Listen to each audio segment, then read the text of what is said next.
Hey, Mike Perry, how are you? Hey, I'm good. How you doing, man? Good, buddy. You're talking to Jim Norton and Matt Serra and Dean Thomas. What's up, Mike? What's Hey, happening? what's up, fellas? Yeah, I don't know Jim, but I know Matt and Dean. Yeah, I don't fight. I'm just here. So we're trying to get Dean. Sorry, I missed your guys' call. We're trying to get Dean to spit out who Tyron is fighting, because Tyron has said that he's already beginning a training camp, and we don't know who he is going to fight or when. So we're trying to get Dean to cough it up, and he won't. As long as it's not Conor McGregor. Why not Conor? Because, man, Tyron Woodley would destroy that man. But, I mean, I guess Tyron deserves that paycheck, though. Let me ask you, are you sick of Conor? I mean, no, I don't know. I'm not a hater. Right. He's out there getting his money, and I mean, I just want to take it from him, though. Yeah, Mike. Yeah. Mike, let me ask you. The first tattoo, when did you get the tattoos on your face? When did you get those? After my UFC debut. Once y'all put me on camera, I was like, that's it. I'm getting them. Was it? Yeah, it was after my UFC debut. I was like, y'all let me in. I done shocked the world. Now that you let me in, I'm going to shock them again and get a tattoo on my face, and then I'm going to keep shocking y'all. So, What does it say above the eyebrow? platinum. Platinum. All my tattoos have to do with fighting, because I dedicated my life to this a long time ago. And can I say something to you, Mike? I've watched your career from the beginning. I remember the first time you walked into the gym in Longwood, and I've watched you come up and fight as an amateur, and then I watched you as a early regional pro, and now for you to be in the UFC, you were the one guys who, everybody says, "Oh, I'm going to be fighting the UFC," but you're one of the one guys that really made it, and I've watched it happen, and I'm extremely proud of you for that. Thank you, man. I appreciate that, man. Because I remember you too. You know what I mean.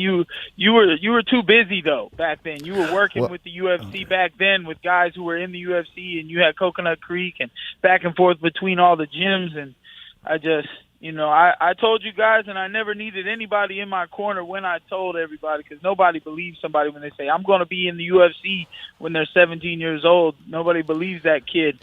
But I was like, everybody who goes through their breath when I say that, I was like, okay, you watch, you pay attention. And I told all y'all. Hey, hey, Mike, I'm happy. I'm super happy that you proved Dean Thomas wrong. Yeah, I didn't believe you. Well, in all fairness, though, Mike, and there were times where like you couldn't come to the gym because you had your ankle bracelet on and you couldn't train. You know what I'm saying? Like you couldn't leave the house. That's not true. I was never on no ankle monitor. But I was on house arrest at some point in my life, yes. But I was not under the ankle monitor. It was community control. See, Dean, I did some fights. I did some fights 2 days notice while I was on house arrest. I didn't tell anybody, and I just left the house. And because all that they could catch me with was if the officer came to the house and I wasn't there. So usually he comes sometimes, he doesn't come, so I went for it.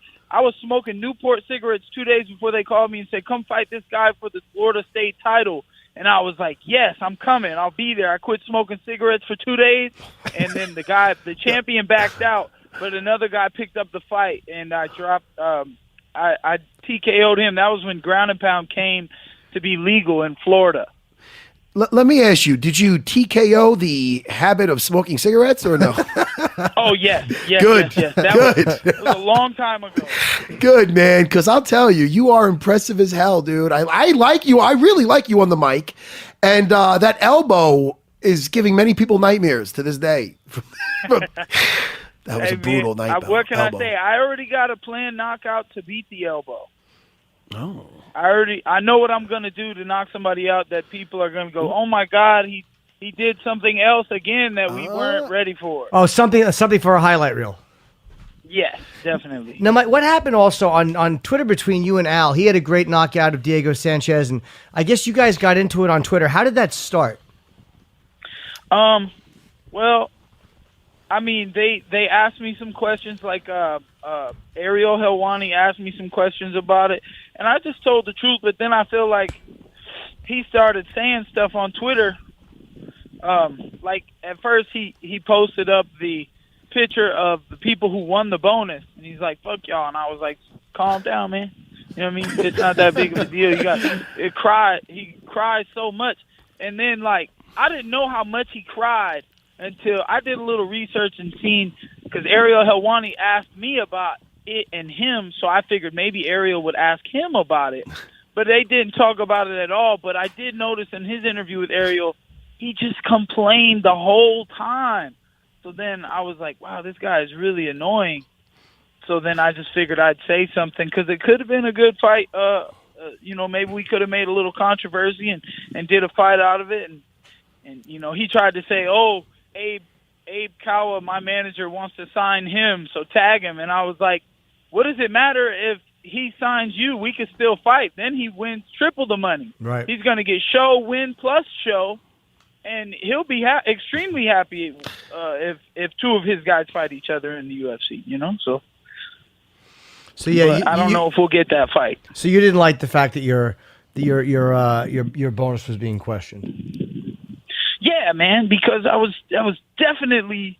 I thought the first two wins I had in the UFC could have been bonuses, and the UFC does look out. You don't win the fight. I mean, there's a lot of talent going up at night, and I was like, they were like, do you think you've done enough to secure the knockout of the night bonus tonight against Ellenberger? And I was like, yeah, unless somebody does like a backflip kick to somebody's head, and Yair Rodriguez is out here doing that stuff. You know what I mean? He's doing backflip kicks all the time. So I'm waiting for somebody to get knocked out with something spectacular like that. An elbow wouldn't have beat a backflip knockout. But, I mean, it beat a regular right hand. I'd have to give it that. So don't question my stuff unless you want to fight about it. After the fight, too, you suggested that Ellenberger might want to hang up the gloves. What made you say that? Was it just because was he an easier fight than you thought, or because you caught him with the elbow? I guess. I mean, 31-13 now. That's a lot of losses. He didn't seem or feel like number 13 in the world. He's taken a few losses, but then again, I wouldn't be mad if he came out and beat somebody up to show that he does still have it or whatever. But I mean, I don't know. Maybe I was just talking shit. Like, I want to be his last opponent because I get knocked out. I mean, ain't nobody going to knock me out like that. I don't give a damn. I would have took that elbow. He tried to hit me with the same elbow at the same time. That shit wouldn't have put me down. So it's funny. Like that. No, it's interesting. Like I'm reading your bio, and it said you have to deal with a lot of kids that used to talk a lot of shit to you growing up. And to this, it says here, I'm quoting you, it says, to this day, I hate a shit talker. Now, look. Is that what I said? You did. That's exactly. Now, look, you might be a shit talker, but you definitely 100% back it up. But what do you think of that? I mean, a shit talker on the other side of a keyboard who isn't going to show up and do shit. Right. That's maybe what I was talking about. If it was for I quote, that's what I said, I guess. But yeah, man, I mean, people like Alaquinta talking trash. I used to show up at people's houses. When I was 17 and stuff, you know how kids are. We get angry on the internet and we start talking some crazy stuff about people's mamas. And if your jokes are funnier than mine, then I'm just gonna be like, well, I'll beat your ass. And I'm going to show up, and I'm going to beat your ass. So wait. So if the jokes like are Mike. So wait. So I thought you were going to go where if the guy's jokes are funny, you'd say, he gets a pass because they're funny. But you're saying that if the guy's jokes are funnier than yours, he's going to get it. You're going to kick his ass. I got to win. That's good. I love that. Perfect scenario is me winning. Hey, are you still running around with Alex Nicholson? Yeah, man, we be running wild. I mean, but he having a kid now. I'm out here, the only one being smart from high school, not out here having children. All the people from high school now are going to kill themselves. He's the guy that's being smart, but the tattoos on his face talking mad shit and knocking people out. Nah, listen, Mike, you're doing great, man. I can't wait to see who you're paired up with next. Let me ask you about the guy. Your loss to Alan Jouban. Now, now everybody says they take away something from a loss. Now, not to do that old cliche, but hey, what did you take from that? I took. If you look back at the tweets between me and Alan before he blocked me, I said that I was gonna, and I spelt it Gonna, and then he responded, gonna, Gonna, and I was like, that's not even a real fucking word. So how can I spell it wrong? Apparently, gonna is in the dictionary, so I learned that you have to spell gonna with 2 N's. Oh, so that's what you instead of one. Oh, okay. So that's what you took away learned. from it? Yes. You learned how to spell That's what I gunna? learned from it. that is the best. That's the best If thing. I'm gonna do something, it's got to be 2 N gonna. That's probably the best thing I heard all morning. Yeah. That extra N would have been that KO finish against Alan Jouban. You know what I mean? That's what that extra N would have been. I barely touched him, and he's wobbling across the ring. I don't know, man. I was a step behind that night, but I was a lot faster in front of Ellenberger. Yeah. And if it was even a thought in somebody's mind to set the rematch for me and Alan Jouban, first of all, I don't know if he'd take it. If he did, I'm gonna do to him worse than what Gunner did. And I mean, I'd fight Gunnar Nelson. He's up there. Whatever the right fight is, though, that we're trying to get, you know what I mean? Before we get them real high fights, my contract might have to change. I know my manager does all that and thinks about those things, but I mean, like if I was going to fight Conor McGregor, I mean, maybe I would do it for what my contract says right now, because I would just take that win and the world would be like, oh. But then they would forget about him and forget to pay me next time. You know what I mean? They'd be like, oh, they was just supposed to be that way. Like, I beat Jake, and everybody's like, oh, he was old. But he wasn't as old as Alan Jouban. Alan Jouban just took better care of himself, and he fought the way that he fought, a little running pretty boy style, and it works. That's good shit. That's Floyd Mayweather stuff. That's some of the best in the world. And so, I mean, being in there with Jouban did teach me a lot of things. He was a fantastic kickboxer, but I know that there are other things that fighters need, like heart and chin and the ability and the want to bleed and need this shit in their lives. You know what I mean?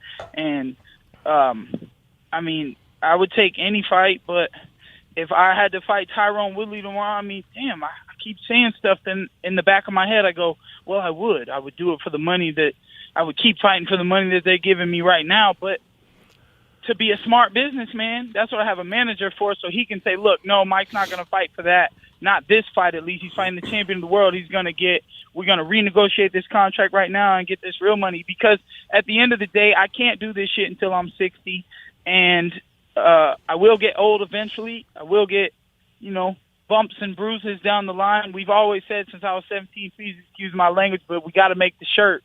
You get fucked up doing this shit. That's point blank, period. I mean, I go into every single fight with a little injury somewhere. Like the last 2 weeks, I don't do sparring and stuff like that because I have little bumps and bruises that I have to heal up so that I can fight at my best capability. So, I mean, we'll see. I gotta take the fights as they come. I don't say no to them, but the money's got to get better. And don't get me wrong, it's not that it's not great already. It's already changed my life so much. But if I want to live the dreams that I see in my head, where I don't have to try so damn hard anymore when I'm 50 years old. Maybe I want to retire when I'm 50, so I want to be able to do that. I got to see this money stack up. So let's get some big money fights going. Let's get my name out there. Let the world know that I'm not playing no games.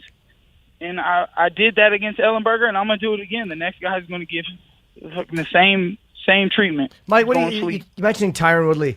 A guy like Tyron who has such punching power and so tremendous on the ground. What do you do against a guy like that to avoid him taking you down? You hit him harder than he hit you. That's it. I mean, technically, I guess so. Yeah. I mean, in a nutshell, that's really, you're right. Yeah. But there has to be a little more to the strategy, I would think.